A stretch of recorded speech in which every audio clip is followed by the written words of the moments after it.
Hey, good evening. Good evening, motherfuckers. Hello. It's not Monday, it's Sunday. Our What day is it? cameras I'm are so messed tired. up. Ding ding. What? Why? Oh, don't know, because I your moved focus- everything. Dang it. Yeah. Hold on. Your Time out. focus. I gotta got fix it. That's your one fuck up for the night. Yeah, there it well, is. It's been a few weeks since we've had one, so Nah. hold on.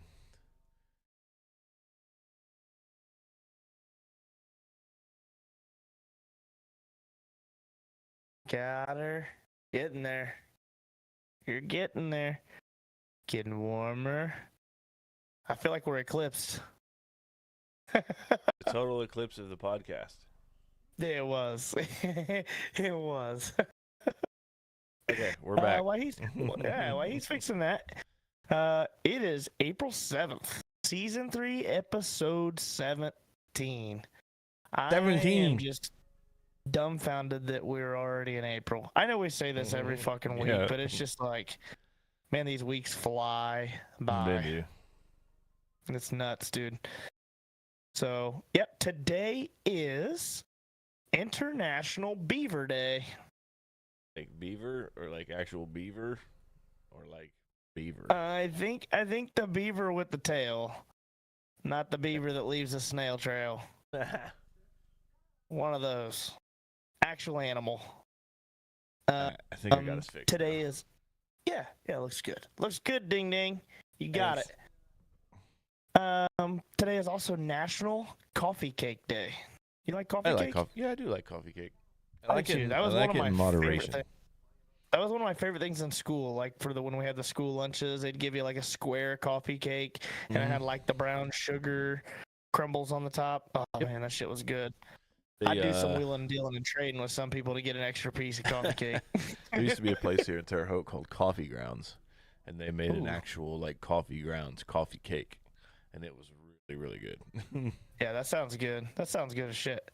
Then today is National Beer Day. Now I know what I'm forgetting. I sat here at this desk and I was like, I feel like I'm forgetting something. And I know I don't have my Monster tonight, but I knew that I was forgetting something else, and that's what it was. I forgot my beer out there. So yeah, before we even get into this day in history, would you like to know why it's National Beer Day? Sure. Yeah, of course. All right. In love beer. 1933, National Beer Day, the Cullen-Harrison Act comes into effect, legalizing the sale of low alcohol beer.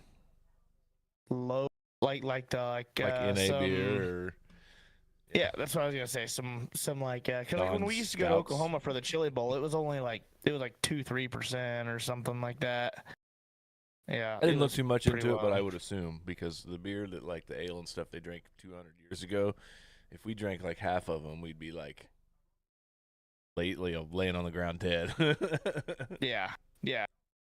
Yeah, and I like the stouts. Karina and I actually went to Owen Bexley. I think Owen was with his dad or with his grandma and grandpa or something. But we went to that Tree City Brew the other day, and I got some of their flights. And man, Right. I'm starting to get away from like the light beers and stuff like that, and starting to lean more toward like the stouts and stuff. I thoroughly enjoy I've them. always liked, They're smoother. yeah, I've always liked a good stout. I'm not a big pale ale kind of guy, but I mean, Yeah. I like too hard. I almost like chewing on my beer sometimes, especially when I'm eating particular things. Like if I'm eating uh, chicken tenders Yeah. and like macaroni and cheese and chicken tenders and stuff. Like I like to eat or drink beer that's thick when I eat that kind of stuff. Oh, by the way, peep the Yeah. shirt. Nice, dude. We're getting closer, man. I'm so excited. Like I was talking to Matt just a little bit ago. We I wore got this shit our. all night last night at the gig. Every single picture of me That's somebody fucking took. It's awesome, got- dude. Have you had anybody ask about it yet, or No, just I haven't. Anybody asked about it? No. really? Man, Stephanie's be currently cool. stuck at Walmart. She's brave. It says it's pouring down rain. She's in the chat saying rain. yeah. And Karina said that she found one too that she liked. They had a beer there, and she could actually tell you what the flavor was, but it was a sour. And I mean, it was fucking tart. It was good, but it was very tart for a beer. Right. I don't mind that either. I like crispy and like Yeah, bitey beers. yeah. I'm And see, good like with that's the thing is like I'll never like an IPA. I still, and people can think what they want. I know there's a lot of IPA lovers out there, but I've never been big on them, dude. I just feel like I'm drinking TV static. Yeah. That's exactly Every what time it it feels goes like. down, There's just so much hoppiness in your mouth. Like I just don't. I can't deal with that. I like something that's smooth. But yeah, the old porters and some of the stouts and stuff are kind of where I'm leaning at. Kind of where I But am. yeah, hell yeah, dude. So what have you done? What did you do this weekend, man? We haven't really talked a whole lot. No, we've just been. Yeah, I mean, Been obviously busy. it's getting warmer, so getting Yeah. ready to do things outside. Mowed grass this morning, making $30 a week every time I mow my neighbor's grass too. So that's cool. More money Hell in yeah, my pocket, dude. as if I didn't have enough to fucking do already. um, this week went pretty smooth. Went right into basically the weekend. My car lot has changed dealership numbers. Still doing same business and stuff. Just part of the business is sold out, so had to change some stuff around. So I've been kind of loaded up at work, so it makes the work week go by fast. I told you earlier I gained 200 iRating on iRacing yesterday before I had to go play music in Linton. And then I mowed grass this morning, and now here we are on the podcast. That's pretty much what I've done. I know I'm a fucking lazy bastard. Yeah, we've been doing a bunch of outdoor stuff too. Like it's like you said, it's warmer, so the kids are wanting to be outside and they're wanting to play, and so they're playing on their play set and they're jumping on the trampoline. Owen's hitting his baseballs. He's got a little machine that pops the balls up for him, and he can hit them, and then he goes and gets them, brings them back, loading them back in. Right. So we're doing that. I smoked a rack of ribs yesterday. Owen's been burning me up about wanting to have some ribs. He loves my barbecue ribs, and I actually, the barbecue sauce that I've been working on, I'm still got to get stickers going so we can get them in bottles, but I used the rest of that batch of barbecue sauce that I made here a while back to put on those ribs, and he's like, and Karina's probably watching this now, so she'll get to hear this for the first time, but he said it today. He was talking about today because we had Easter over at her mom and stepdad's today, and we were sitting outside playing, me and Owen, and one of our family friends, Dakota, was over, and he's actually comes in here, Dakota Rains, but he's like, man, I seen you guys made some ribs yesterday, and I was like, yeah, I said I smoked those, spent about 6 hours doing that while the kids were playing outside, and Owen says, yeah, those ribs were bussin', and he bussin'. he said those ribs are way better than mom's, and I looked at the door and I said, you better shut the fuck up if you want to keep eating. I said, that's very nice of you, but if you ever want to eat again, you better shut your mouth. I'm excited to try it. You said you were gonna try. We were gonna try to do another. You were gonna surprise me today. Try to anyway. I was, And yeah. we were gonna do a little live podcast. I think the next time that you and I meet up, you're gonna have to come here, and we're gonna have to. I've got a new grill and pellet Yeah. smoker out back, so we're gonna have to fire that thing up and fuck with it a little bit. It's gonna have to be like an all weekend affair thing because once I start Right. eating, I'm not. Karina I'm and I not were talking about quit. that today. Yeah, Karina and I were talking about that today, like how we would like to have more friends and stuff that we could do like weekend events with, you know, to where we can have like a table set up and have water balloons and silly string and just fun outdoor things, cook out, you know, and you know, have the kids involved and stuff, you know, Bronson, you know. And I told her, I said, you know, that's like we have friends that would do that. The hardest part is like getting everybody that has a clear schedule, you know. Yeah. With having kids, everything's chaotic, you know, and everybody's kind of got their own thing they're doing, and it's hard to get everybody to one big event to make that happen. But yeah, dude, I definitely agreed with her. We'd love to do stuff like that with you guys, and I'd love to fucking throw a pork butt on there, do some ribs, or you know, do some stuff like that, make an all day affair. That'd be pretty cool. Yeah, be sweet. Yeah. Speaking of Bronson, I had one of the coolest things I've ever experienced in my life happen to me this week. Oh, I hear my missus. Did she make it? Did she make it? Does she look like a wet rat? How Not long will it bad. take her? Oh, she is not talking. She's She is going to get the not mop bad. right now. Doesn't look terrible, but she is definitely not happy. Yeah, she's rolling straight to the kitchen to grab the mop. Yep, on the way to the mop. But anyway, Stephanie and Bronson, this has to deal with both of them. I'm over here racing. I hear her go, "Oh, Bronson, you know, hey," so which means he's on the phone and video chat, right? Yeah. So I'm like, "Oh, cool." I don't get to see him very much, so I'll say, hop out of my chair and I'll say hi. I go over there to where she's got him on the phone, video chat. I poke my head into the camera lens there, and she kind of pans to me, and he goes, "Oh, Papa Dan!" Like straight up gets all excited and is like, "Oh, look at that's Papa Dan!" And he comes out and says, "Papa Dan," Which right? is huge for him because Which is huge. he's really kind of developing into getting the words and, you know, putting together the sounds. Yep, he's putting together the sounds. So technically, That's awesome, me, dude. I am his first words. That's And- pretty and I badass, tell you what, dude. It brought tears to my eyes, man. It was so cool. Just wait till he gets a little older when the words are really flowing and you give him a big hug and be like, "I love you, bro. I love you, buddy," or whatever you call him, and he comes back, "I love you, Papa." Yeah. Bexley melts my heart every single night when I tuck her in. I'll give her a big old hug and I'll go to lay her down and I say, "I love you, baby," and she goes, "I love you, Daddy." It's just the sweetest fucking thing, man. Kids will rip your Nice. damn heart out and stomp Hell on it. Yeah. Speaking I of want to fucking Bexley, pause this WrestleMania here. I think I can, maybe. Nope, I can't. nope, fucked Well. off. That's all right. But I wanted to make the title tonight. You had already had it set.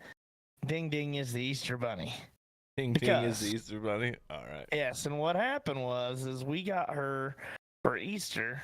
It's an apple, big old plastic apple. Do you know like the plastic like block figures that you can get? Like they're massive, and it's got different size holes and shapes and stuff, and it's got the blocks that they put in there. That's how they learn their shapes. Yeah. Mm-hmm. Okay, well this one's an apple, and it's got on the stem. You could push down on the stem, and it actually rotates the top half of the apple, and it can give you 4 different shapes every time you hit the button. So there's all kinds of different blocks. It's a really cool little toy that she can play with and learn her shapes and stuff. She found it prematurely. She found it before Easter. So used to, you know, we hung out with a buddy of mine. He's came in here a few times, Jerry. And you know, Jerry has kids, and he came over for a cookout one time, and his kids played with our kids. So if it was one thing we could get away with. If they found something in the house, we'd be like, "Oh, that's Jerry's kids. He's hiding it here." You know, that's Jerry's. He's hiding it here from his kids. Right, sure. And then like usually they'd forget about it, and they can get it for their event. Ooh. She bearded me. She bearded What a me. wife. And I'm gonna have to be creative because I do not have my wallet on me, and these are the pop ones. So I'll be adventurous and figure this out here in a minute. But anyway, I can tell you how to do it. I'm not doing it with my teeth. No, don't do it on teeth. You just stick one of the corners under the desk, pull down on the bottle, and hit the top of the lid, top of the thing. Yeah, but my desk is plastic. I'm not beating the shit out of my desk. Pop it right off. I'm telling you. And Bexley just got to sleep. She'd true, be your yeah. problem. Ta-da! Oh, she brought me the wine opener, but it's got a little bottle opener on top. She's Nice. amazing, dude. Boom. What but anyway, a wife. she's amazing, dude. But anyway, Bexley found this toy. So we don't talk to Jerry a whole lot very much anymore. He's doing his thing and he's busy with his kids. But we talked to Ding Ding, and Ding Ding knows about Bronson. So we're like, no, that's Ding Ding's. Like that's something he's got. We're holding it for him. She's like, that's Ding Ding's. Well, this kid's a fucking elephant because she gets this apple on Easter and she said, Ding Ding, give me his toy. We're like, yeah, Ding Ding gave you his toy. So now every time she sees this apple or plays with this apple, Ding Ding.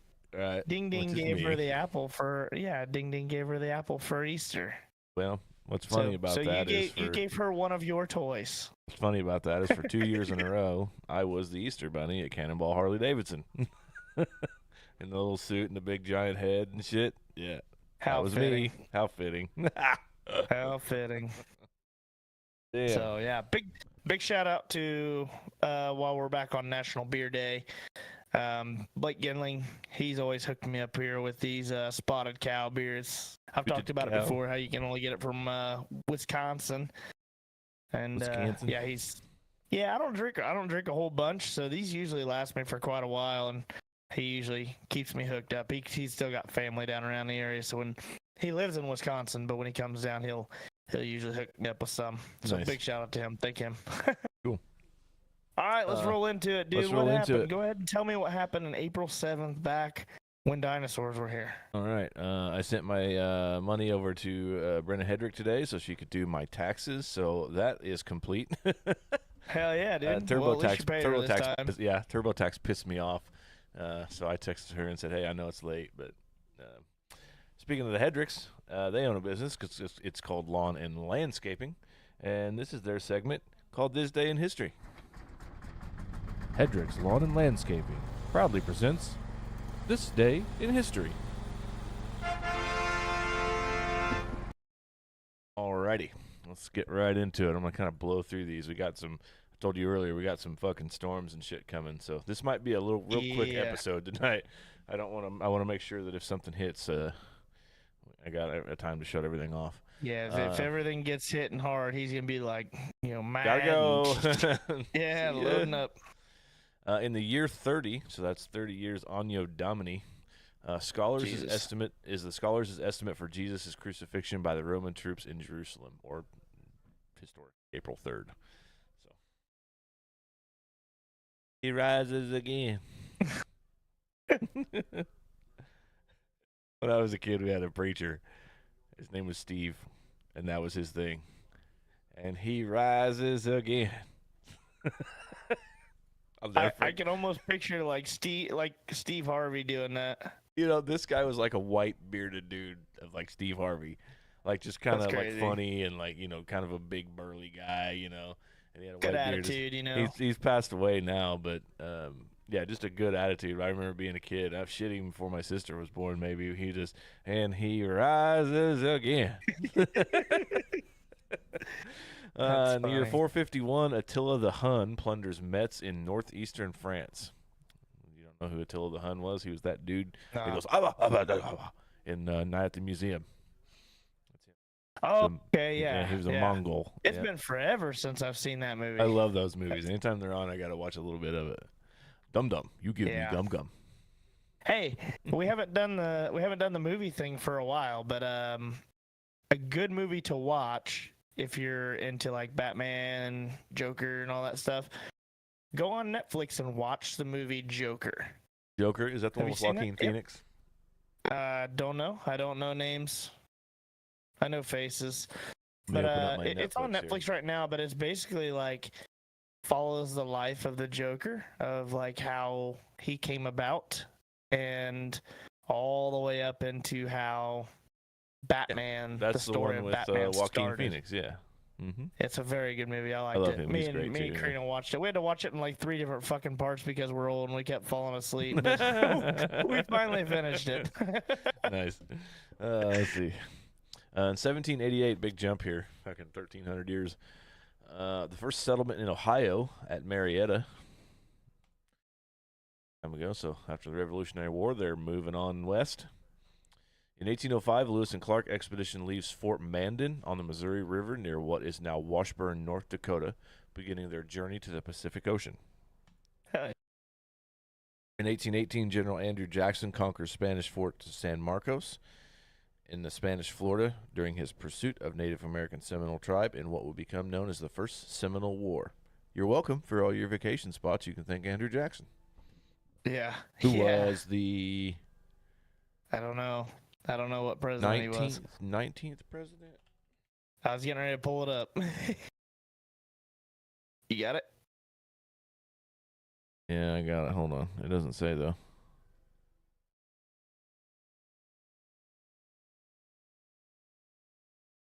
Oh, he was 7. 7th. Yeah, I just got to I pull was it up. trying to So he calculate, was like, 7th. Lincoln. I think Lincoln was 16, right? Andrew Johnson was 17. Andrew Johnson was 17. I was close, Yeah. dude. Yeah, you were close. You I was just had the close. Jackson All right. Johnson I had the flip. Jackson Johnson flip. That's easy to do. Dan and Dave, John and John. You know. You just said John and John. Yeah, Jon and John. Oh, fuck off. It's Jon's the right one. One of the worst battles of the Civil War in 1862. General Grant defeats Confederates at the Battle of Shiloh, Tennessee.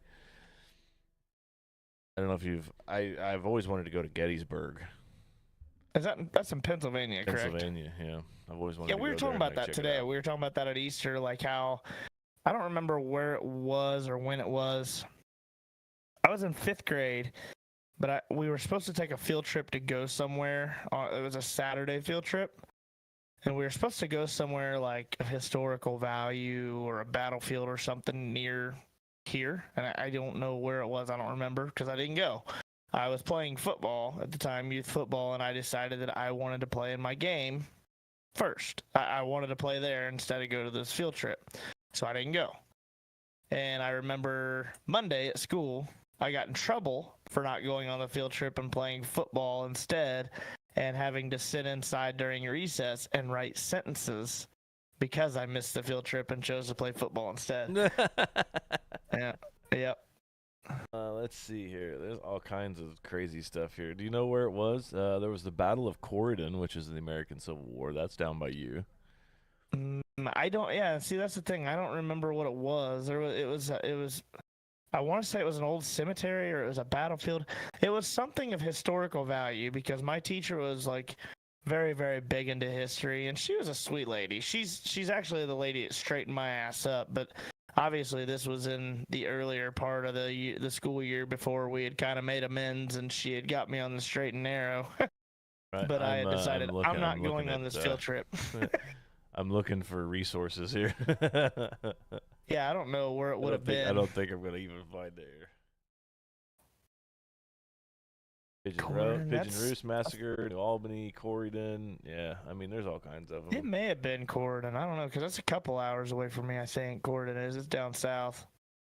Southeast of you a little bit, southwest, southeast. Yeah, that's probably that. Because, like I said, it was a Saturday field trip, and it was like an all-day thing where, like, we left early in the morning and wasn't getting back home till in the evening or whatever, but I had chose, I'm going to go play my football game this morning instead. In 1891, Nebraska introduced the 8-hour workday.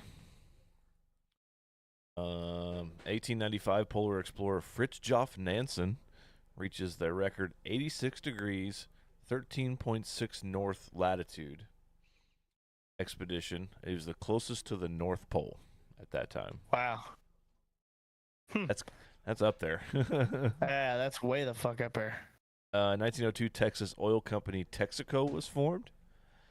1923, the first brain tumor operation under local anesthetic was performed in New York City. Does it say whether it was successful? Nope. it does not. I'm going to say in 1923, probably not. Oh, wow. Way to be positive. I'll find out. Let me look. First brain tumor operation. Well, it says Curious, 1844. with 23. anesthesia. It was with anesthesia. God, that's fucking twisted, dude. Because think about that. In 1923, they had the first brain tumor operation with anesthesia, but you just pulled it up on Google and it said 1840 something was the first 1884, one. yeah. That means they were performing brain surgeries without putting people to sleep and just doing it while they were awake. Dude, I'm telling you right now, it's going to take a lot more fucking spotted cow before I'm okay with people like operating on me awake. Okay, it says William Mace Wynn is considered to have performed the first successful brain tumor removal in 1879 in a young woman. Brain tumor removal. Wow. Right. And it was successful. Nuts. Yeah. Let's see. 23 That's brain incredible, tumor operation. That shit's far more like entertaining. I guess I don't know. Fascinating. That's the word. Entertaining's not it. Fascinating that like surgeries like that were successful back then more so than today. Just for the simple fact that like the technology that we have today, like brain tumors or brain surgeries in general are still a little sketchy. Sure. But when you're talking like 200 years. Like that's a lot. That's a lot of technology that's developed over time. They had no way to monitor blood pressure. They had no way to monitor oxygen in blood. They just, if you stop bleeding, like you just stop bleeding. Like, you know what I mean? Like, yeah. Damn. Yeah. My dad just had a procedure done on Friday where he's basically a cyborg. He has like electrode catheters that administer pain medicine to the nerves in his lower back. Wow. And he has a pump that pumps the medicine to those catheters. Right. Well, he had to have the pain pump replaced on Friday because I think he'd had it like, how long has he had that thing, Steph? 4 or 5 years? How long's Dad had the pain pump? 4 or 5 years? Not any, yeah. So it's been 4 or 5 years. He said not any longer than that. So they felt like it was going bad or the catheter was plugged up or whatever. So, he had that done and everything was fine. I called him Saturday and he was already out in the barn rewriting all of his serial numbers on his fucking guns. Like he calls me and I'm like, "What are you doing?" He's like, "Oh, I'm out in the barn." I was like, "You're out in the barn? The fuck are you doing out in the barn? Like they just cut your fucking guts open and pulled one out and put one back in, you know, like what the fuck?" He's like, "I'm on some pretty good stuff." Yeah, that's always the rough part, though. Like, it feels good now, but then later on, if you don't keep on that meds and keep them in you, like, that shit catches up. Yeah, well, I mean, later. He said it's infinitely better than the very first surgery that he had when they put that stuff in. So, but you're absolutely right. Modern medicine and modern surgery is just insane. You know, 50 years ago, if you had to have a knee replacement, it was a huge fucking surgery. Now they take you in like 2 hours. You know, you're in surgery for 2 hours. You wake up from anesthesia, and they fucking ship your ass home. You know, they don't have to monitor you overnight no more. They just fucking see ya. Yeah, and that's pretty much what they did with my gallbladder surgery, man. I got my gallbladder taken out, and I'd been watching, Grey's Anatomy with Karina. I'd been watching a bunch of that. So I get to see how, like, organized and clean and nice their, like, operating room is. And, like, they wheel me in on this table, and I'm still awake, obviously. They haven't put me under yet. But they wheel me in this room, and there's just all kinds of fucking machines and shit. It just looks cluttered, and it's real small. And I'm just like, the last thing I remember is telling them, I said, your guys' stuff is not near as organized as Grey's Anatomy is. One nurse laughed, the other one didn't, and then I was out. That's the last thing I remember. I woke up, dude. My mom said that they gave my dad the anesthesia or whatever, and like they didn't even tell him to count to 10 because they didn't tell me to count backwards from 100 or whatever. Because Mom said within like 3 seconds of that fucking shit hitting his vein, he was out. He was gone. He was snoring Yeah, his ass see, off. see that was me apparently. Or they just said, "Fuck this dude, push it." But like, yeah, I remember waking up, them telling me, "Hey, like you're in the recovery room, you're done, you're good." Right. Going back to sleep, and then I remember pulling over on the side of the road on the way home to puke. And then I feel like the next day or two was very, very cloudy. Like I don't remember a whole lot after that. Sure. But Karina had to get me dressed. Like she said that she said I ate crackers. Don't remember fucking doing that. But yeah, she said I hopped up and I had to go get dressed or whatever. They were making me get dressed so I could go home, and I don't fucking remember it. She said she had to help me get dressed. It was awful. Damn. Let me carry on here. 1926, Mussolini is shot at 3 times by Violet Gibson in Rome. If you don't know who Mussolini is, it's Benito Mussolini, who was Hitler's right-hand Axis power in World War II. She only hit him once in the nose. What did she shoot him with? I think it was like a little 32 caliber pistol. The assassination attempt. Had to have been from like a lateral angle. Yeah.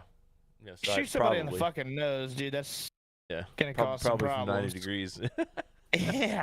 yeah. Give him a piercing. That's when the first pierced nose happened. In 1927, the first long-distance television transmission, an image of Secretary of Commerce Herbert Hoover was sent from Washington, D.C. to New York City by AT&T. Wasn't he a president? Yes, he was.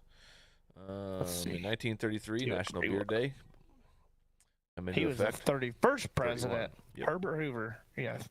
Well, named after the Hoover Dam. The Hoover Dam is named after him. Wouldn't be a Just Got Off podcast if I don't mention the United States Postal Service. In 1940, the U.S. Post Office issued its first postage stamp of African-American educator Booker T. Washington. Nice. There's an old preschool there in Rushville. It's Booker T. Assisted learning school. It's 5 blocks up the road here from me. That's called for those Booker T. less fortunate. Called Booker T. Washington. Yep. Yeah, man, that's cool, dude. 1944, in World War II, General Montgomery speaks to generals at St. Paul's School about his vision for the upcoming D-Day landings. Nice. Bonus points for you if you can tell me when D-Day was. Nope. I'm just June gonna 6, rule myself 1944. out. I knew we had covered it once before on here. Remember, and I do believe I'm going to look, but I'm pretty sure if my memory serves right, we actually had an episode on June 5th. Yes. I'm going to go back and look. In September. There's July. We're getting closer. Yeah, I'm right. We had one June 5th because I remember on your This Day in History saying tomorrow is a significant day in history. Nice. Hell yeah. So I do listen. I can't remember and point down the details without going back, but I do listen to you. Let's see, we're catching up here. Another World War II This Day in History. 1945, the Battle of Okinawa. U.S. planes intercepted the Japanese fleet heading for Okinawa on a suicide mission. Super battleship Yamato and 4 destroyers were sunk. Got their ass whooped. Yeah. In 1948, the World Health Organization is formed by the United Nations. In 1951, the American Bowling Congress begins its first Masters tournament. The bowling? Yep. Yeah. Blair, he's came in here before, Blair Webster, that is Holly Hedrick's boyfriend. He just won a King of the Hill tournament at the local bowling alley there in Rushville for the 2nd year in a row. I don't know the stipulations on that. I think they have to play like 2 games and they average a score out for those 2 games. Right. And higher score. It's like a bracket kind of set up like the NCAA tournament. Yeah, usually they do 3 is the 3 games. Yeah, 2 or 3 for the average. Yeah, but he won that today for the 2nd year in a row. Nice. So congrats to him. Big fat ass trophy, dude. It's nice. It's a nice I was a looking pretty trophy. good bowler back in the day. Yeah, I can't bowl unless I got about 3 beers in me. And then I still suck. 1966, U.S. recovered a lost hydrogen bomb from the Mediterranean seafloor. Jesus Christ, just leave it Right? down there. Just leave Fox, Why are we yeah. bringing that shit? Let's see what the fuck. Let's see what happens when we bring this up here. Like, what guy dropped that off the side of the fucking pontoon? Like shit. Whoops! What the fuck, Jerry? What the? Hey, boss. Don't say a fucking word. we have a problem, boss. Just let a fucking whale eat it down there, man. Damn. In 1968, gangsters Henry Hill and Tommy DeSimone commit the Air Force robbery, stealing $420,000 from a cargo terminal at New York City's JFK International Airport. Damn, what year was that? 1968. Damn, that's a lot of money back then. So 420,000. Let's see. While you're looking that up, too, I'm going to go ahead and say hi to Dakota Rains in the chat. My mom said hi. Karina's been in here. Hi, Joey Paxson. He said congratulations to Blair and hail. Hey, So hello, everyone. Thank you guys for tuning in. That's the two-time champ. I'm excited to see you guys race this year. Now that we're all itching, man. We have our owners and drivers meeting. I mentioned there at the beginning of the episode. April 21st. Gonna kind of go over the new rules and stuff. Where's it at? Can I show up? Can I show up as a sponsor? I don't give a fuck. Anybody can come. Where's in, it at? Yeah. Can you meet you halfway? It's on the All-Star. It's on the All-Star page. Okay. Yeah. It's to public answer posting. the question of 1968 and $420,000, it's worth $3.7 million today. Yeah, dude, that's a lot of fucking money in 1968. You said 1968? 1968. Yeah. That's the year my mom was born. 1969, the internet's symbolic birth date, celebrated with the publication of RFC1. Wait, so are you saying my mom is older than the internet by a year? Yes. Jesus. And then RFC1 is request for comments. So it was basically like a network that you could comment on. So like Reddit. It was a 69 version of Reddit. Or like Ask Jeeves. Or Ask Jeeves, yep. Mm-hmm. Yeah. In 1970, I thought this was crazy. In 1978, the Gutenberg Bible sells for $2 million in New York City. The Gutenberg Bible, the fuck is also known as the 42-line Bible, or B42, was the earliest major book printed in Europe using mass-produced metal movable type.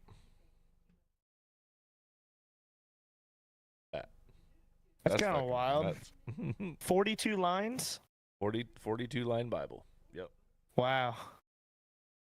I love this stuff, too. In 1983, the oldest human skeleton, aged 80,000 years, was discovered in Egypt. That's a hell of a burial, dude. You know what I mean? Yeah. Yeah. Like 80,000 years? 80,000 years old, and we found it? Like, what the fuck? I want to know. I mean, okay, so we were just talking about this with the medical, technology and stuff. What kind of technology do we have back in the 80s that would be able to even tell, like how long ago carbon that dating's was? been around for a while. They can basically tell how long a body has been decomposed along the or carbon atoms have been exposed to like natural air. Radiocarbon dating uses the decay of radioactive isotope of carbon to measure time and date objects. Kind of carbon-bearing material. So, with a half-life of 5,700 plus or minus 30 years detection, determine the age of a specimen formed over the past 55,000 years. Damn. That's back a in lot. Egypt. Yeah, that's crazy, man. Like, Egypt was the empire back in the day, man. Everybody wanted to be like Egypt. 1997, Howard Stern radio show premieres in Fort Myers, Florida. Jumping forward to 2001, the Mars Odyssey is launched. 2003, U.S. troops capture Baghdad.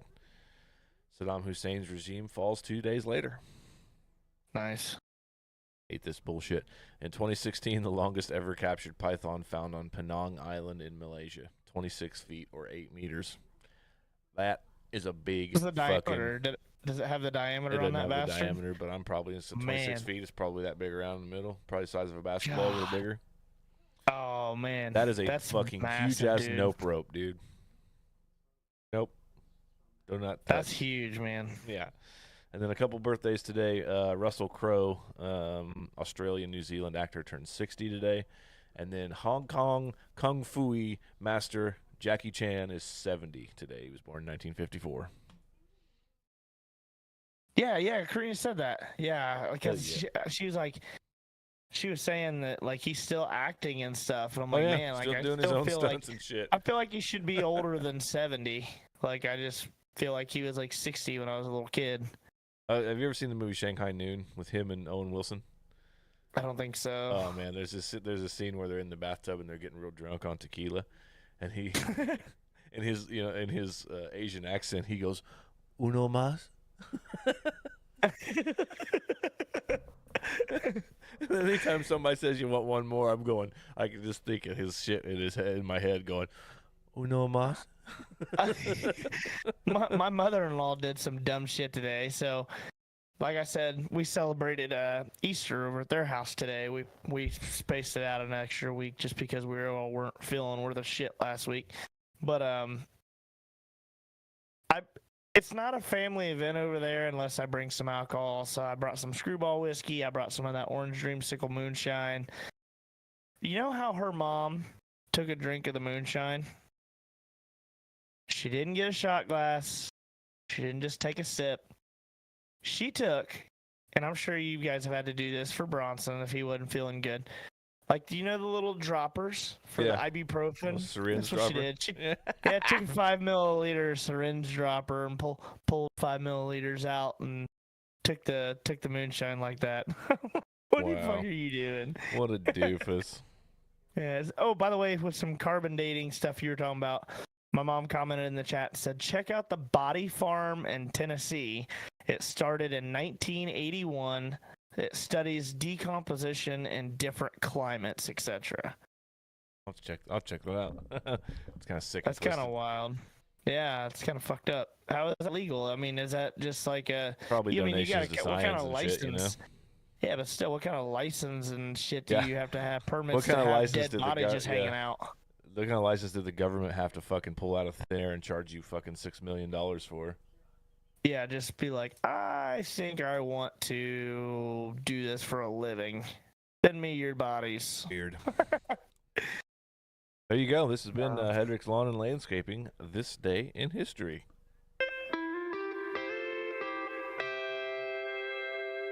Hell yeah. Hell yeah. All right, so my topic tonight is, but did you die? But did you die? Okay. Yeah, so like I said, we were over there celebrating Easter, and Karina forgot about a tumbler she had to make. So she runs back home real quick. The little girl was going to meet her there in Rushville. So she comes over here to the house, makes the tumbler real quick, and she's like, hey, you want to go with me to town? I said, yeah, that's cool. Come slide by here. The kids will just hang out here and play for a while, while we go to town real quick. So she comes and picks me up, and I hop in the passenger seat. And Dana, when I tell you that I was fucking terrified, I mean it. I have maybe only rode with Karina. Like, we've been together for almost 4 years. And I've only rode with her maybe a dozen times. And she's already in the chat. God, you're such a weenie. I didn't think she was going to stop at any stop sign. She was just going to roll right out onto the highway. And, like, everything's just abrupt and like, quick movements and just... I told her before we even get to Rushville, I said, you're going to make me fucking car sick. And I did. Like, we got to the gas station to meet this girl, and like, she's like, would you like to drive? Fuck yes. I get out, and like, I know the girl, and she's like, what are you doing? I said, I feel like I'm going to die, dude. Like, I'm going to puke. She's making me car sick. I can't fucking ride with this girl anymore. Are you like that? So no, that's... I'm not like that That's at all. like one of the first times that, like, you weren't Only if bad. I'm drunk. Like, Yeah, see, you weren't bad when we were down in Tennessee. I normally don't do very well riding in the back seat with anyone, and that's just like that's not anybody or driving styles in particular. It's just I don't feel air, and if I don't feel air, then things start fucking getting hot, and I start feeling sick. But I feel the motion of the car, but I don't feel anything you're not else. in control with, yeah. Right. And I don't like that, and I wasn't doing good with it. This is one of the first times I've experienced car sickness in the front seat, and I don't know how people do it. Yeah, man, but I like even on our way to work and our way home, I drive everywhere, so I'm so used to being in control and having air controls for my side and like stuff like that, and it's just yeah, dude, I was not doing good. And it's just a fucking 10-minute trip from our house to Rushville to go drop this tumbler off, and I was not feeling good. Well, that makes me feel better, knowing that I didn't do too bad in Tennessee, because I know Stephanie was fucking having an aneurysm in the fucking passenger seat the whole time we were down there. And I wondered that if I was making you guys sick. No, and see, like that God damn, dude, he fucking drives like an idiot. No, and see, like that vehicle had air vents, like on the backside in the center console that actually blew air out, so you could kind of control it back air. Right. But like, see, like, yeah, so she's making the comments that if you could eat pie while I'm driving, you're fine. I had to fucking occupy myself. So I had a chocolate pie that I just put on the plate before, like, she texted me and said she was on her way. Right. I'm like, fuck it, dude, I'm bringing the pie with me, So I sit down in the car. Like that's probably what made me hold it together, is the fact that I was focusing on eating the pie and like not anything surrounding me and the car doing whatever fucking stunts she was trying to make it do. trying to be on fucking Travis Pastrana's Nitro Circus. Yeah. And Jenny, my mother-in-law, will roll down the window. Dude, like, you can't because you can't, the problem with it is you can't roll the window down on my side because Karina's not rolling the window down on her side. So if I do that, then now you get the helicopter effect in the car to where just fucking, you get bad air pressure where it's coming in on one side. You know what I'm talking about? Have you experienced that? Mm-hmm.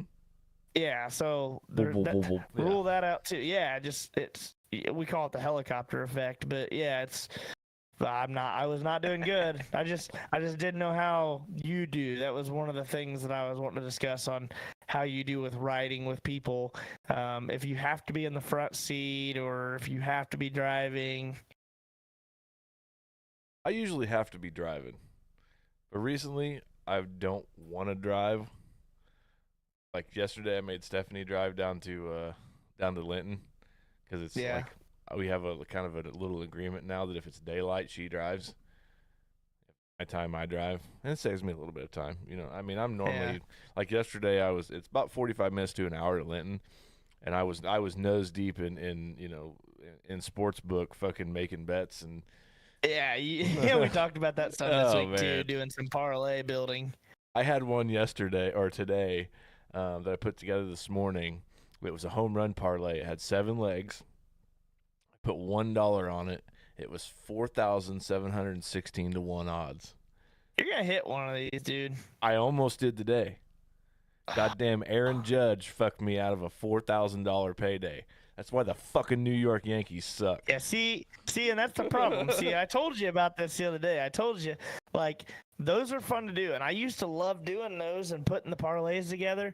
But the problem is, it gets to the point where you get so close so many times, you just get sick of dealing with the fucking anxiety. Yeah. And then, like you just did just now, you start forming these fucking grudges on these players that you've never once watched in your entire fucking life. You don't even know who they are. You don't know where they played college. You couldn't even tell me what fucking number his jersey is. You just know that he just fucked you out of $4,000, and you just form these unfair grudges on these people. Yeah, I mean, I've got a couple out here that are, like Nashville Predators, the hockey, they're losing by a goal and a half or more. Carolina Hurricanes losing by a goal and a half or more. I don't get in there and bet like fucking $10 and shit on stuff. But No, I'm up. but if you I'm up did, $4.59 today. So yeah, I'm and just if out you here did, having like fun. those fucking numbers like jump up fast. When you go from just $1 with those type of odds to 10, Yeah, like your $4,000 bet was automatically goes 50 to 40 grand. grand. Yeah, Yeah, 40, 50 forty-seven grand. Like it's thousand fucking dollars. Yeah, nuts. and it's like I But woke up the other night and had one that hit for like $60. That was a 4-leg one for a $40 yeah, payday. Or for 40-1 odds. And speaking of odds, if you ever make a trip to Terre Haute, we have a new casino in town that opened Friday. seen that. Yeah, Terre Yeah. Haute Casino Resort. Stephanie and I were there. It's 5 minutes from our house, so if you get too drunk, just message one of us and we'll come get you. I can't believe that they didn't do any screening because I told you to kind of watch out for the weirdos. Obviously, with the solar eclipse coming in tomorrow, they were talking about how like different people from different areas would be in the area, which we haven't seen a whole lot of growth, and there's been a lot of vendors that some of our local cities were complaining about just because they spent so much money. Like the media hyped this up to where all these people from other countries and other states were going to be coming here to this area because our area, and I'm not sure about yours, is supposed to be a total 100% eclipse. Like back in 2017, it was just a small percentage. I think we're at like 80% or something. Yeah, so we're at 100%. So they were saying for people that wanted to experience this history, they would be flocking here. Yeah. So all these cities have put a lot of money into advertising and stuff for this event and trying to get people here. Well, and like some of the local fairgrounds have rented out the property for like all these food trucks and vendors and live musics and everything else to be there. And like, there's nobody here.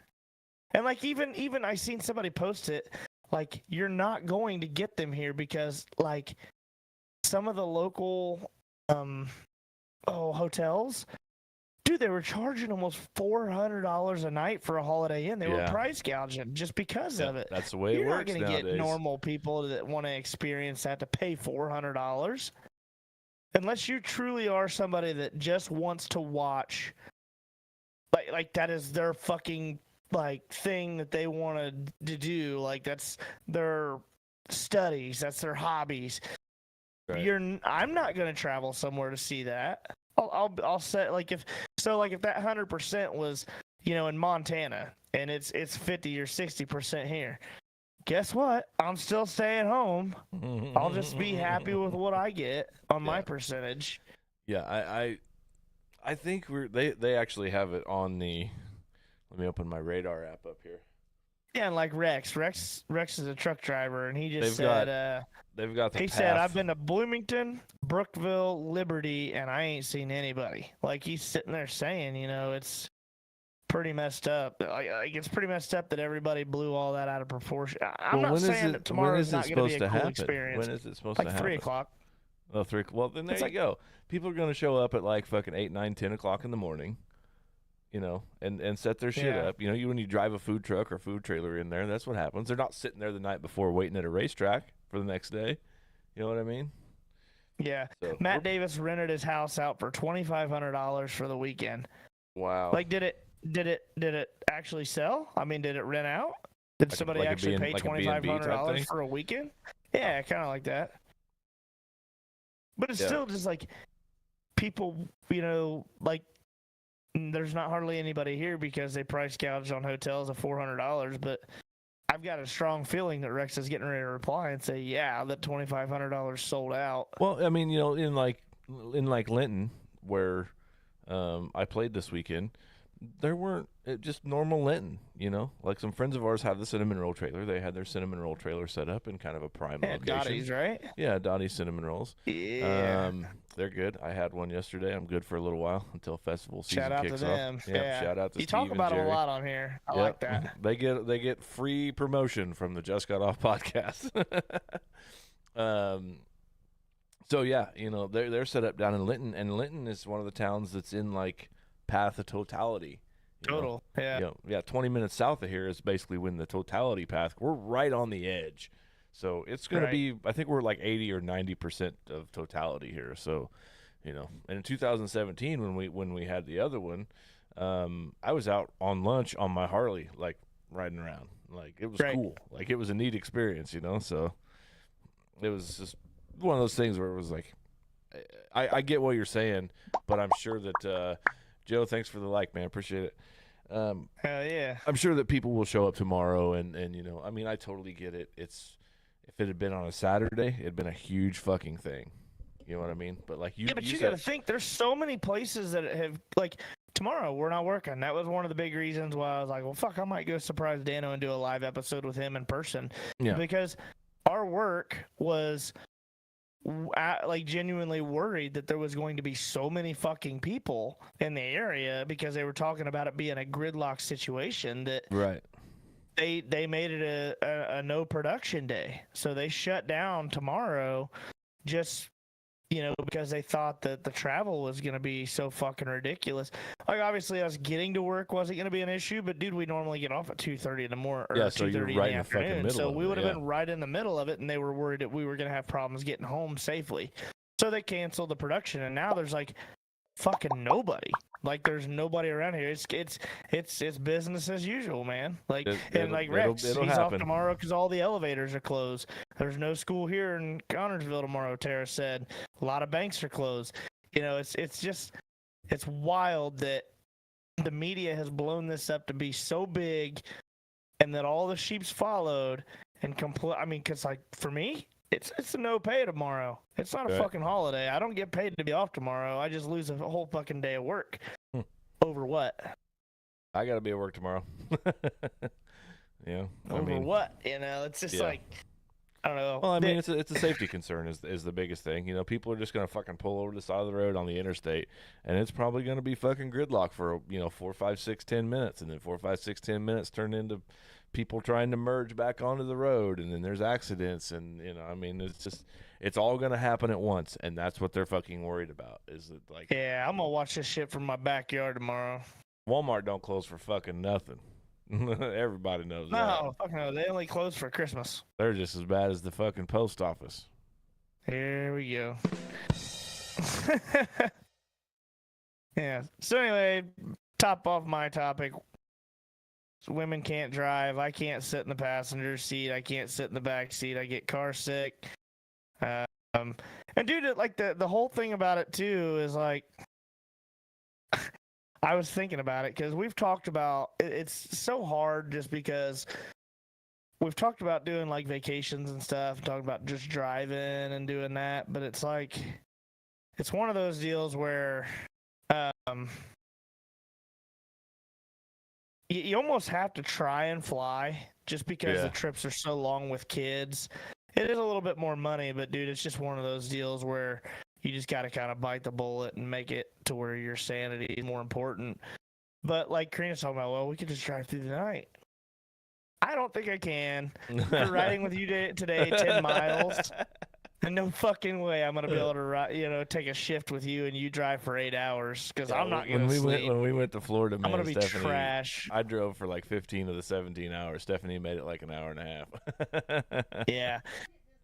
Yeah, so and that's she the thing. Stephanie gets dizzy. She's got some kind of blood pressure problem or something. Some vertigo stuff, Vertigo maybe. stuff, yeah. Yeah. All right. That's all I got for mine. What you got for yours? What's your topic tonight? It's going to be called Gambling Your Life. Here we go. Mm-hmm. So this just stems back to your new casino, right? Yes. Yeah. So I'm gonna touch on this real quick because I went to and then we got sidetracked and spun off. I cannot believe. So this is how the whole solar eclipse actually happened. I was warning you about all the people that would be in the area, and you're like, "Oh, I'm carrying, dude. We're good." And I'm like, "In a casino?"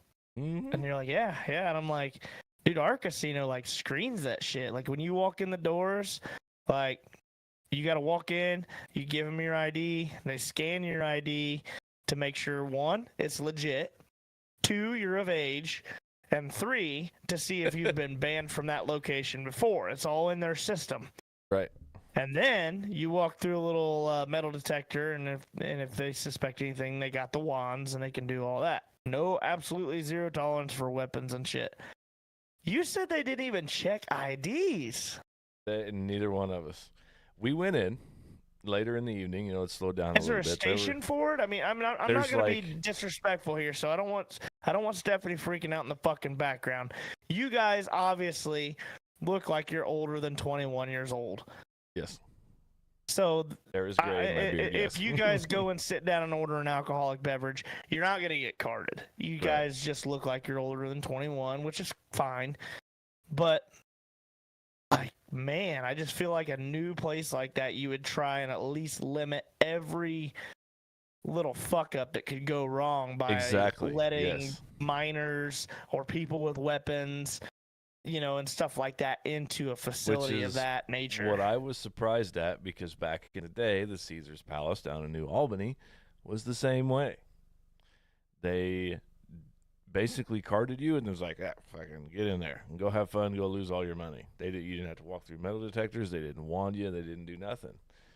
And like Rex just said, Shelbyville always cards. So we went in there. Early in the morning, you said there was a lot of people there. There's some people that got up at like 3 a.m. and were camped outside. Great. Yeah. 3,000 plus people. Awesome. Great. It was super good turnout. The casino is going to make my roads nice and smooth. I love it. Tax dollars at work. Great. I love it. But so I got off work at 5. I come home, change clothes. We go to the casino, pull right in, find a nice parking spot, walk right through the fucking door. No card. Open. No card.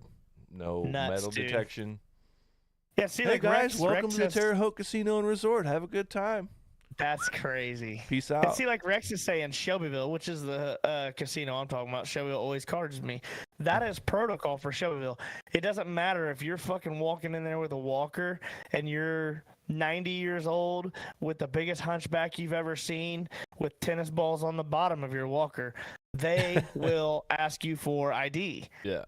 Because they have a system there, like a legit, like, tech system, I guess we'll call it, not like a way of doing things. They have a tech system that they take your ID, they scan it, they put it in a machine, it scans it, it'll pop it up, it'll tell if that ID is legal, which obviously will tell them that your date of birth is legit. But if somebody ever gets in trouble, that's the first thing they do is they blackball you from the casino, and they have your ID on file, like you have a number for your your driver's license number, whatever. And if you go to come back, when they scan your ID, if you are banned from that casino, they're like, hey man, you can't be in here. You've already been banned from here. Peace out. Kick rocks.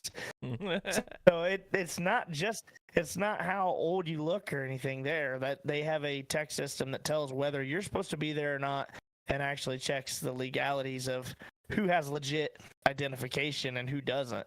Right. So I just thought that was fucking insane, dude. Like, and I not only that, listen. I get it for a judgment call for a glass of beer, but man, when you're talking about big money, like people can hit. Karina's like, how salty would you be if like a 17-year-old walked in there and just fucking racked out a $20,000 jackpot or something and just got away with it? Yeah. Or just beat your ass at the Texas Hold'em table. Whatever. Have fun. Yeah, and just walks out, cashes out with $400, $500, and just goes unnoticed. You don't have to get a player card. Nuts, dude. Yeah, I mean that's true. You have to show ID if you want to cash out, I guess. Yeah, but I mean, if it's not a certain, like if it's like most casinos, if it's not over a certain amount to where taxes kind of have to be factored in, then you just walk out with it. Because like ours over in Shelbyville, it's a cash out machine. So once you get done, so if I hit $400, like you were just saying on a blackjack table, I just check out. I go over to a kiosk and I give them my receipt. I scan the receipt. It gives me my cash. I grab my cash. I walk out. Right. I don't have to go see a teller. Right. If it's not over a certain money where the taxes aren't factored in, then I just grab my money and I leave. Yeah, well, I mean, when we were leaving, they were carding people.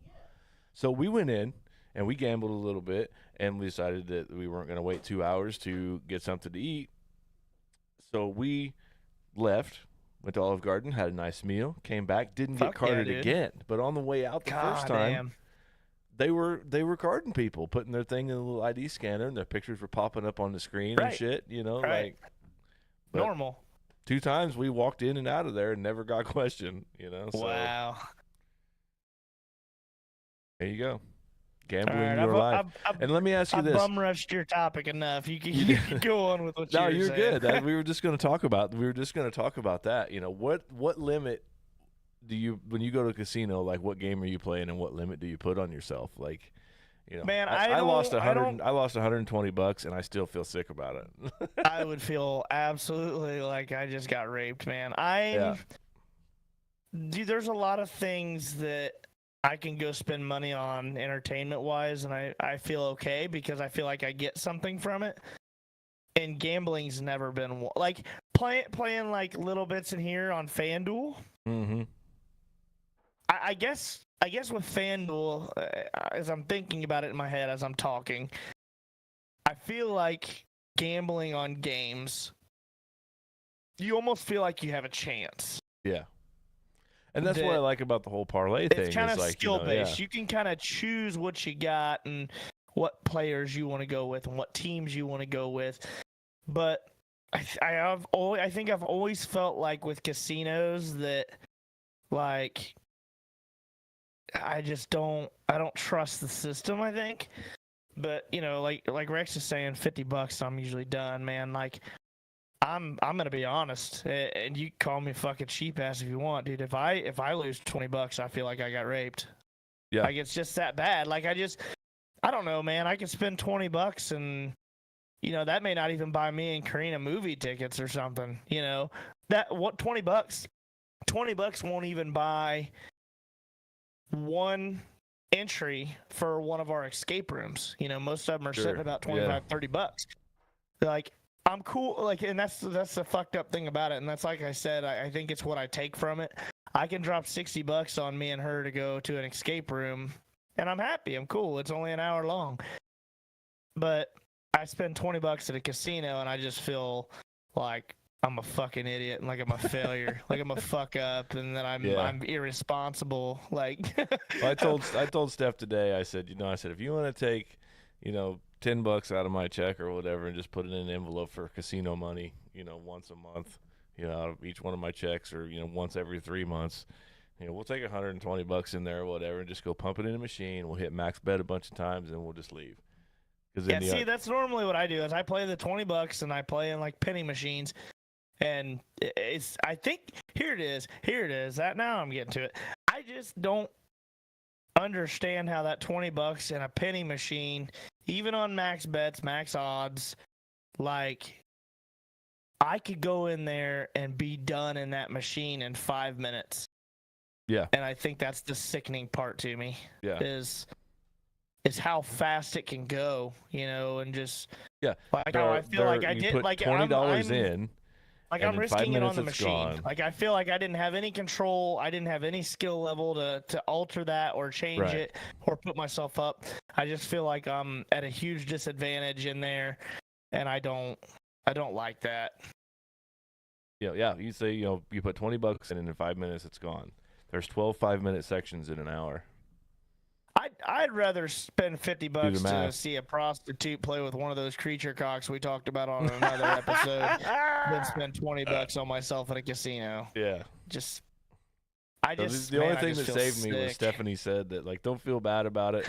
Don't feel bad about it. Bullshit.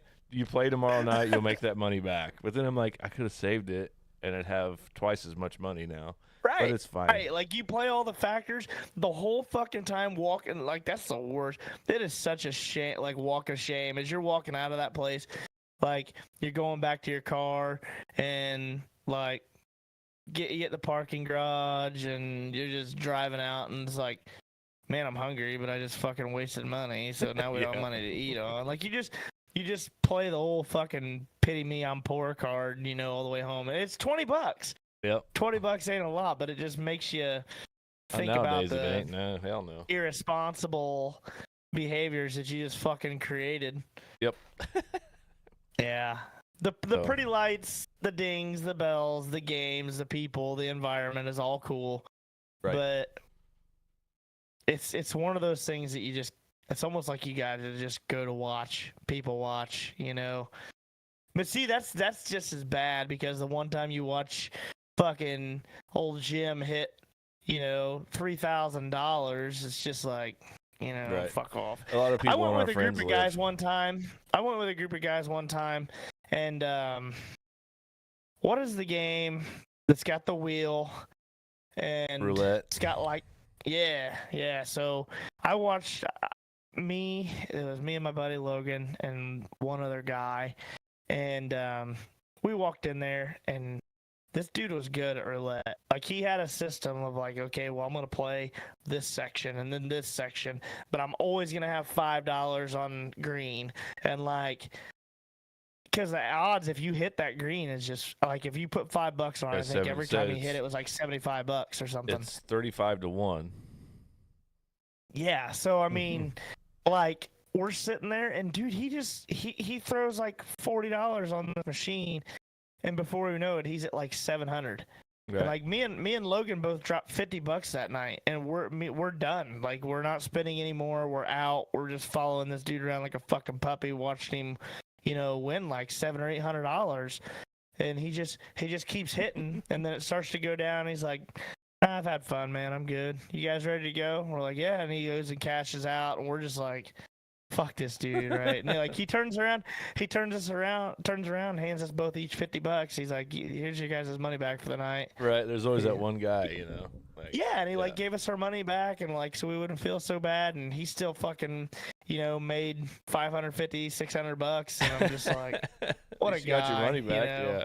Yeah, what a guy. But it was still just one of those deals where he's just like, he just earned a whole fucking full week's paycheck just fucking around, big smile on his face. And I mean, if you can do it, you can do it. I mean, I'm not going to do it. That's the thing. Like, I was watching a guy walk around with a stack of $100 bills, just slamming $100 bills in a fucking machine. He put 3 or 4 of them in there and just punched the fucking button on a slot machine, and then he'd fucking hit nothing and walk away. And then he'd go to another machine, find one that was empty. Boop, boop, boop, boop. He had a big old wad of fucking hundreds, man. Like, why? Like, Jesus Christ. So this is actually cash. So everything, right? So like at Shelbyville's, everything's on a card. It's on a preloaded card. Yeah, you can punch cash, put cash in the machines like this one. Well, I think you can put cash in these machines too, but like whenever you print your ticket out, so whenever you cash out off that machine, it doesn't actually give you cash. It prints a receipt out that has that number. Yeah, a voucher, yes. And then you go around and you can scan that in a machine. So you put the money in one time, and then it's on a voucher, and then it's got a scanner on the voucher to where it loads it into the machine, and like this guy was not getting any money back, dude. Like zero fucking vouchers, dude. Yeah, in a 5-minute section, I watched him play like 6 machines within 20 feet of proximity to each other. And I'm talking, he put $500 in one machine that was a dollar bet, and was betting $10 a hand. It was just bam, bam, bam, bam, bam, just smacking the fucking button as fast as he could smack it. Dude, fuck. Yeah. I'd feel fucking terrible. Rex said he won $589 at one time. Said he cashed out and left. He said his son Kyle went to Shelbyville one morning after work and hit $6,500. Damn. I was going through the Facebook comments and stuff today, and there were some people that said like there were some $3,000 ones. There was a $5,500 slot machine winner. A guy was up like $10,000 at the Texas Hold'em poker table. Like, there was some serious. Walk away, bud. Yeah, walk away, man. Fuck off, dude. Like, fuck. I know. Like it's. I guess that's easy to say when we're talking about getting butthurt over $20, but. Man, at 10 grand, I know emotions are gonna be riding high, and you feel like you got a little bit to lay on to see what else is in the tank. But god damn, I'm fucking out of there at 10 grand, bro. Yeah, man. Like, I'm trying to see. I'm trying to see if they got. Yeah, I'm trying to see if they got security. Like, I feel like at 10 grand, I'm top notch. I feel like I need somebody to walk me in my car. I need security. Top flight security of the world, Craig. I need help. I need help getting out of here. Let's get into some would you rathers here. Button. Oh, it didn't work. Okay, there it goes. Would you rathers are brought to you by Murray's Automotive, detailing and performance. All right, man. Yeah, thank Cole Murray for that, for the with Murray's Automotive Detailing and Performance, would you rather be able to see things that are very far away, like using like your eyes are like binoculars, or be able to see things very close up, like on a microscopic level? I think I'd rather just see stuff very far away. Yeah, dude. I feel like I don't know if you've seen. I'm with you. I don't know if you've seen some of those like up close microscopic videos of people take like a fucking penny or just like different things and put them under a microscope and there's shit moving. Yeah. But I feel like that Weird. would freak me the fuck out looking at organisms and all life forms on a microscopic level, that like things that like we consume that I don't normally see. I think I would rather just not know about it. I wouldn't want to know either.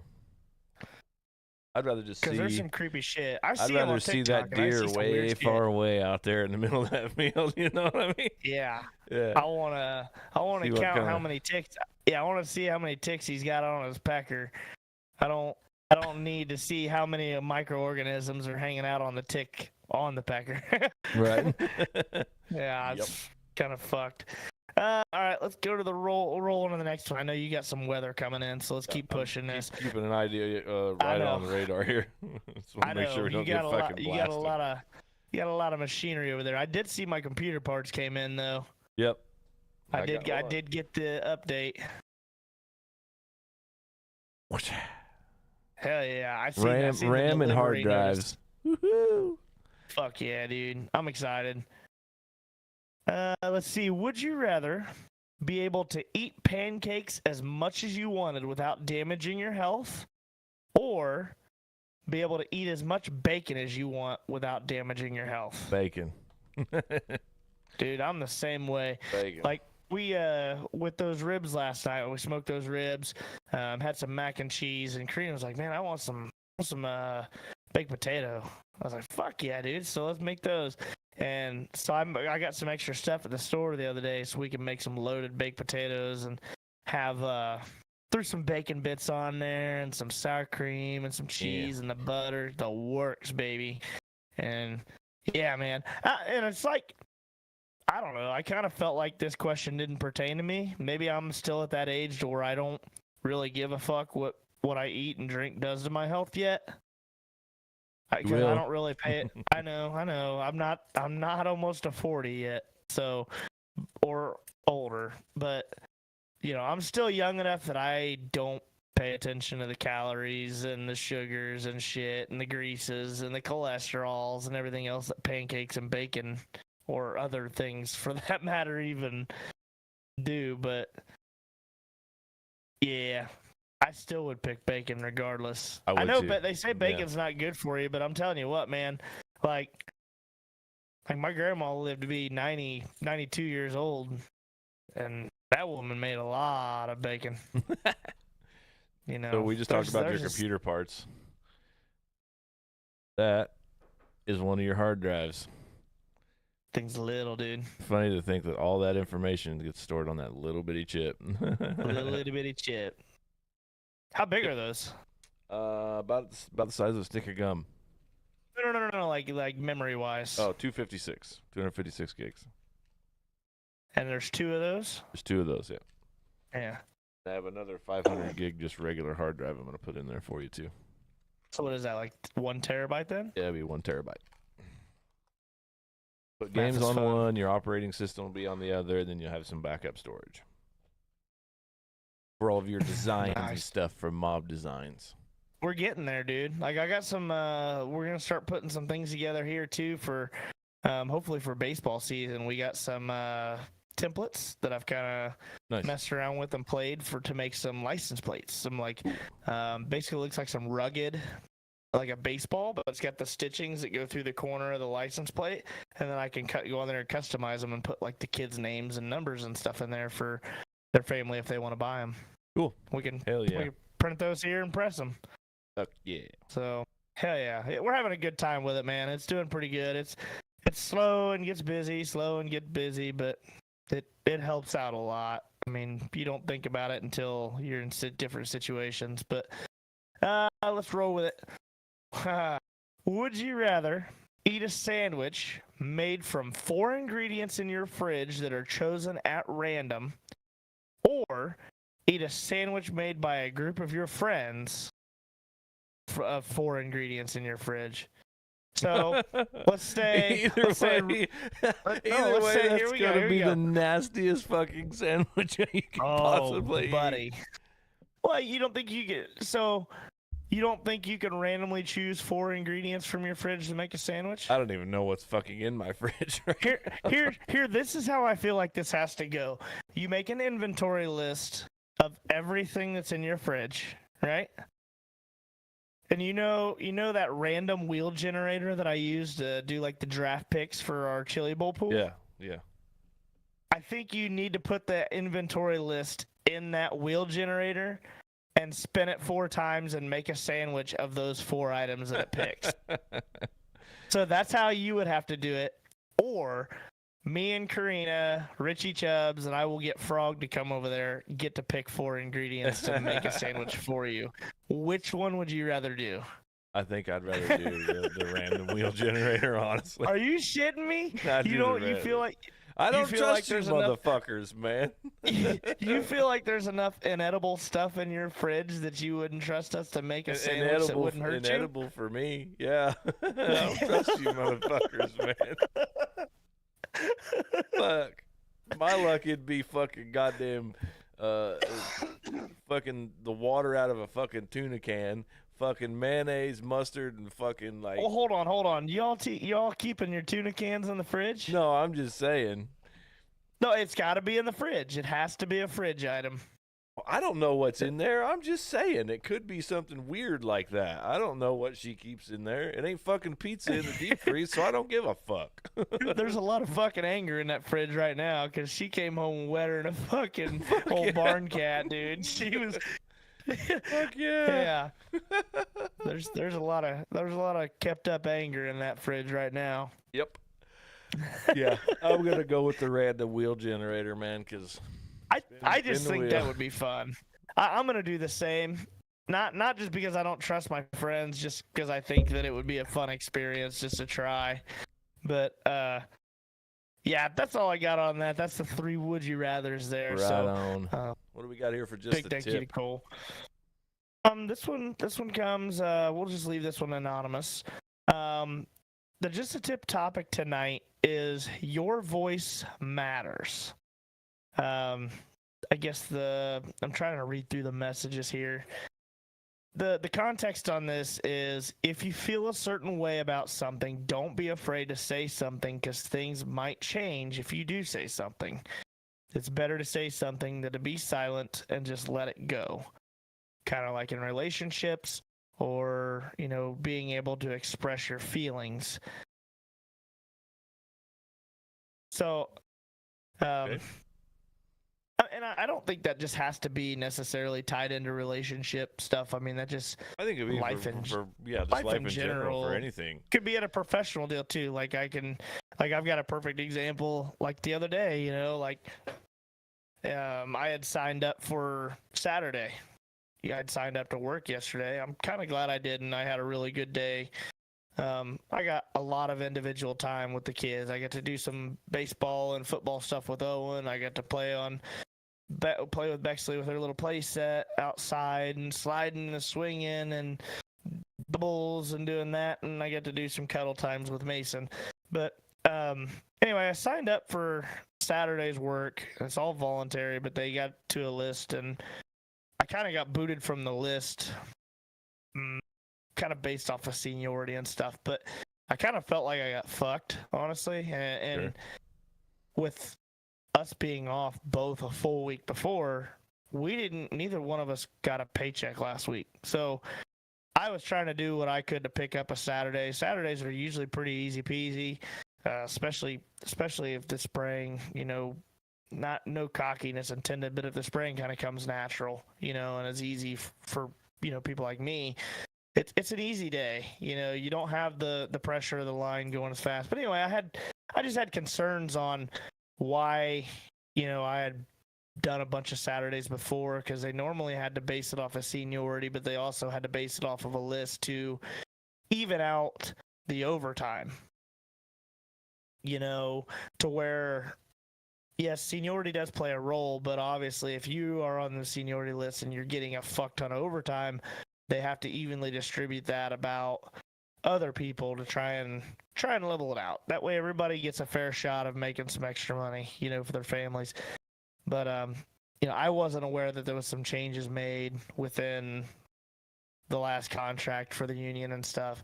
But I made my opinion vocal with our operations manager. We were down and had some issues there for a while, and I was like, "Hey man, I got a question. Like, I kind of feel like I got fucked on this overtime deal tomorrow. Like, what's the reasoning? You know, like, I feel like this is how it should be. You know, not based off of being selfish, but just I feel like I should be here tomorrow. You know, and I'd like to be in here if I could, but you know."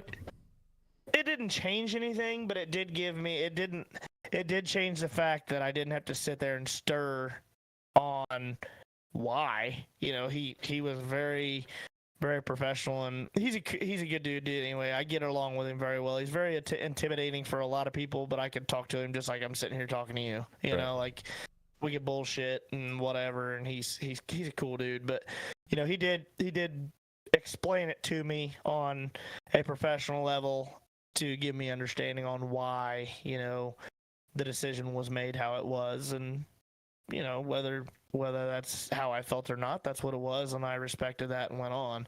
But I feel like it doesn't matter what it is, if it's situations like that or if you're in a situation where you feel like, you know, sad or pissed off or whatever, I feel like you should always be able to voice your opinion on how you're feeling, and people should at least respect that. Should at least hear you out and throttle how they're treating you based off of that, or at least have a conversation to help you understand why they do or say the things that they do, and at least level with you and even be apologetic if they feel like they've crossed the line after you do vocalize yourself. Right. I feel like if somebody crosses the line, dude, like I'm calling you out right fucking then and there. Yeah, I'm getting that way.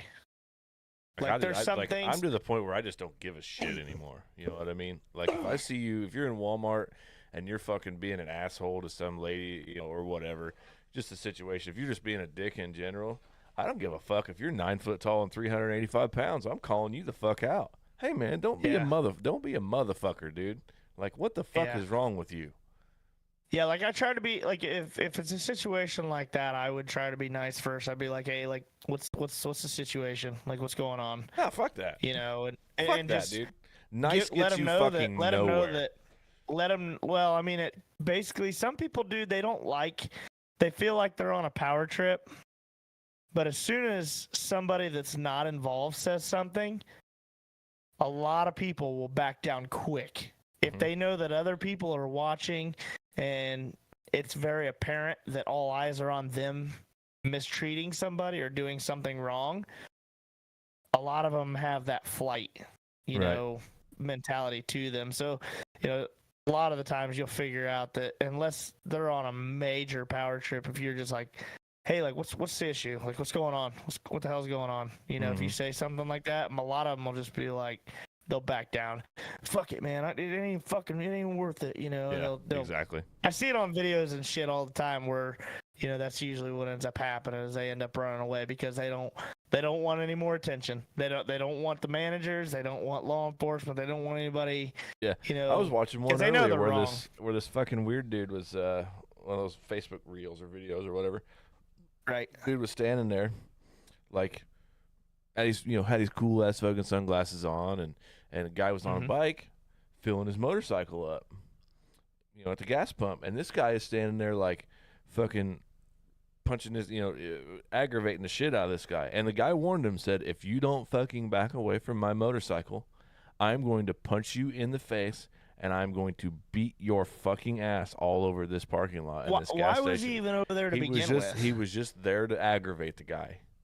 He was Was it trying. just- I mean, he was trying to was it prove like that a he was prank? tougher. Like a YouTube no, prank? it was an actual legit head mounted camera thing. It wasn't a YouTube prank. It wasn't anything like that. I'm not even gonna get into that. I'm gonna save that for next week. This fucking bullshit of fucking pranking people with like real life situations and stuff. But this guy walks up and the guy says, "I'm gonna put my gloves on now."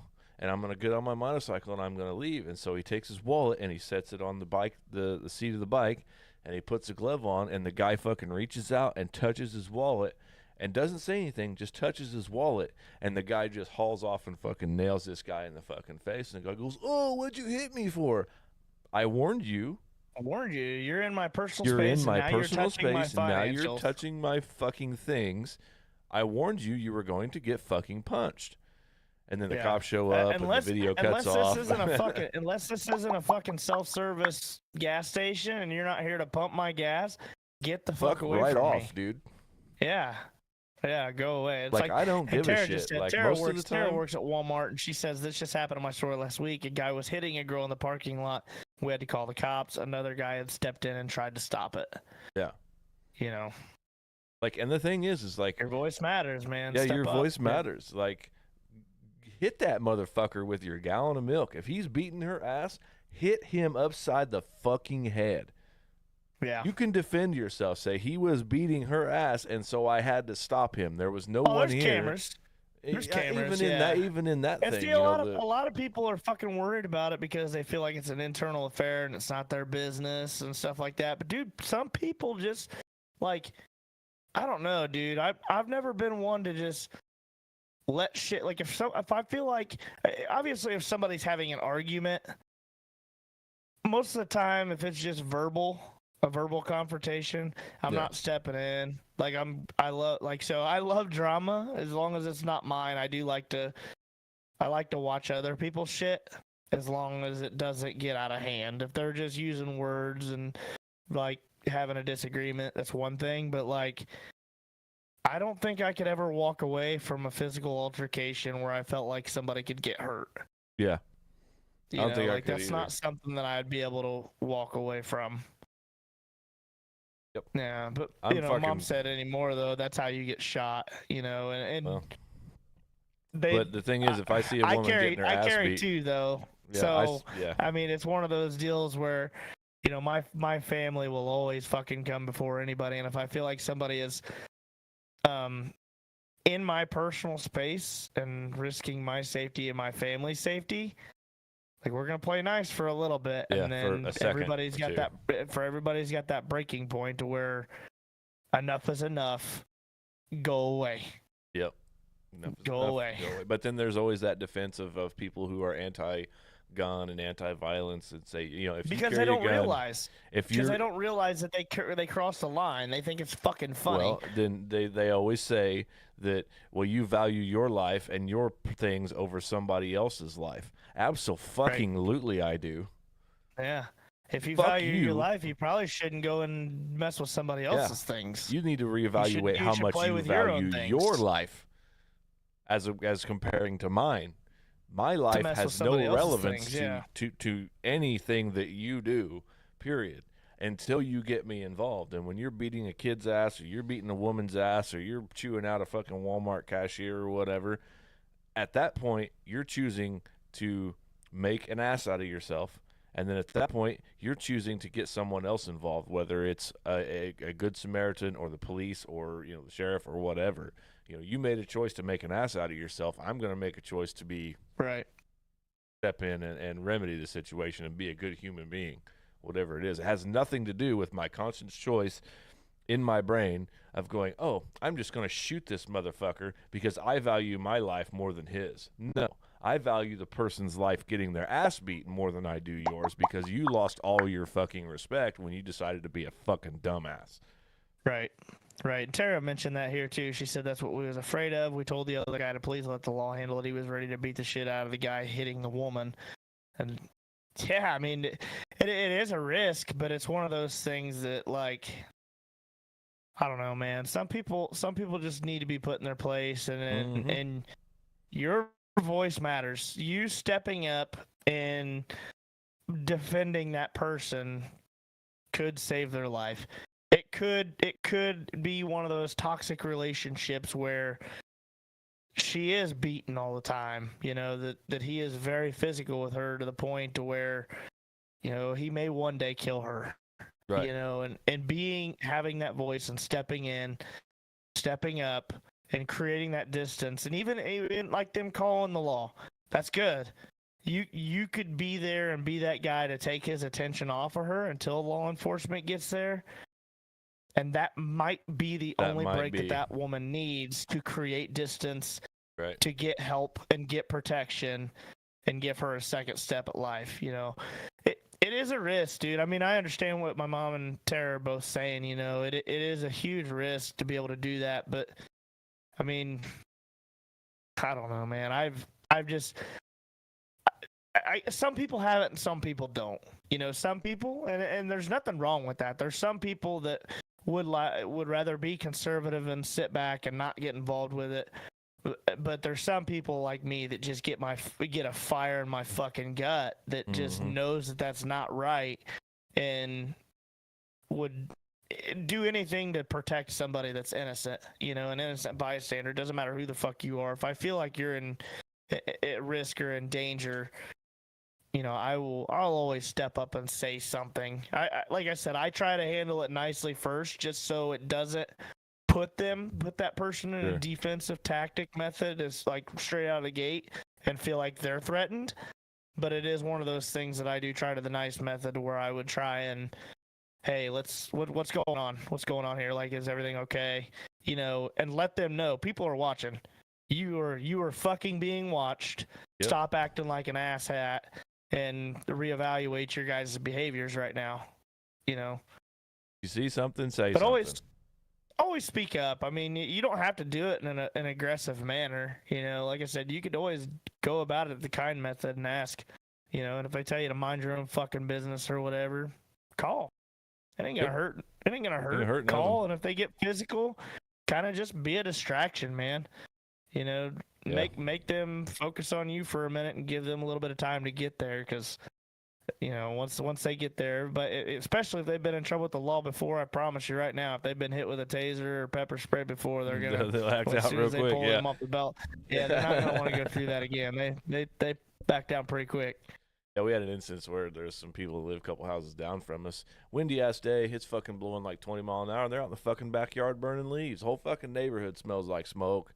So I called 911. I said, hey, there's some guys illegally burning some fucking leaves and shit, like three houses down.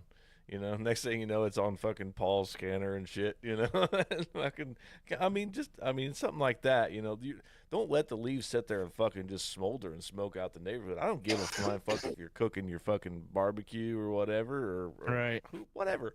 At least that shit smells good. But yeah, if you see something, say something. Don't try to be a hero, but fucking call the law. I mean, but not even. I mean, this doesn't just pertain to just that situation. Altercations. It doesn't have to just figure. It doesn't have to just factor into altercations. See somebody doing wrong. Or looking over somebody's like, shoulder in an ATM. Yeah, or just like I said, in like relationship situations. Communication is one of the biggest things that I've learned. It's not even just the trust. Like, for me, like, I love Karina and I's communication. She is my little turtle. I call her that all the time. She does have a hard outer shell. She doesn't show a lot of emotion. She doesn't talk about her feelings a lot. But I've learned our love language to be able to read her body language and know that something's wrong. She may not come out and say it. I may ask her, hey, what's wrong? And she may pop off with nothing's wrong. I know something's wrong. Yeah. And I may aggravate her a little bit by pushing. But I know by reading her body language that something's wrong. Yeah. And eventually she'll tell me, eventually she'll be like, I was frustrated with this. I was overwhelmed, or just, you have to use your voice. Your voice does matter to your partner. If your partner truly cares for you, you should be able to express, hey, like, this made me really sad when you did this, or like, hey, like for me, like, there's some mornings when I have anxiety really bad when we're getting ready, and I tell Karina that. I'm like, hey, like my anxiety's really fucking spiked this morning, and she's like, why? And I'm just like, I don't know, it's here, and it wears off pretty quick. But it is one of those things when I am overwhelmed and a little snappy, Right. I try to tell her what I'm feeling. That way she understands that I'm not just being a dickhead, that I'm kind of going through something at that moment, so she understands. It's important. Communication is very important, to be able to talk to people and talk to your friends and talk to your loved ones and kind of let them know how you're feeling, and they should be able to do the same to you. They should be able to tell you how they're feeling, whether it's happy, sad, mad, whatever. And Right. yeah, so Hell yeah. Well, I'm happy. I'm happy. There's my emotions. I'm having a good night. I don't have to wake up early in the morning. We kept her short. We didn't fry Good your deal. computer tonight. blow nothing up. I'm not fucking coughing a whole bunch. I am a little hoarse. My throat is a little fucking just wore out. But we're getting there. We're getting better. Yep, you sound a lot better than you did last week. Yeah. Well, I didn't have to mute it the whole fucking episode either. All So- right, I think we've got a full podcast in for this Sunday. I'm gonna get some food. I'm starving. I Thank might you get to some our snacks. thank you to our sponsors: Roofs by Ooley, Gray Auto, Hedrick's Lawn and Landscaping, Murray's Automotive Detailing and Performance. They still have specials going on. Just mention the podcast, and they can let you know about those. Anything else you want to add? I think we're working on one more sponsor. I'm trying to finalize some details with them, and then hopefully here in the next week or so we could get them and make an announcement, get them on board, and make an announcement for them, and maybe see what kind of specials we can get worked out for them as well to kind of benefit everybody on here, and also benefit them, and thank them, get some eyes on them. Sweet. Hell Other than yeah. that, man, I don't know, man. This race season's in full swing. Mother Nature's not being very cooperative. But the first USAC race at Lawrenceburg will be next weekend. I think I'm going to attend that.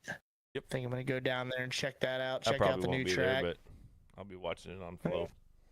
Yeah, My fuck you, boy then. won this It's all right. weekend, so I've seen that he did win there at Lawrenceburg, so he's already got the hot take on the setup sheet for Yep. the new configuration of I Lawrenceburg. guess he took a big old shit on Dave Rudisell too during his interview, is what I've heard. Yeah, I've seen a lot of people, and I don't know if it's necessarily a big shit on Dave, but I think everybody's just, I don't like to dog on tracks too much, just because there are tracks that are, like, yes, it is not opening. People that I've liked to watch, Montpelier, that's not, they're having issues too. That was a very passionate track I love too. So I don't like to track shame, but there are a lot of people. You're not track focus on- shaming, you're people shaming at this point. Well, and we'll go about this in a positive manner. I've seen a lot of praise from a lot of people about the new owners,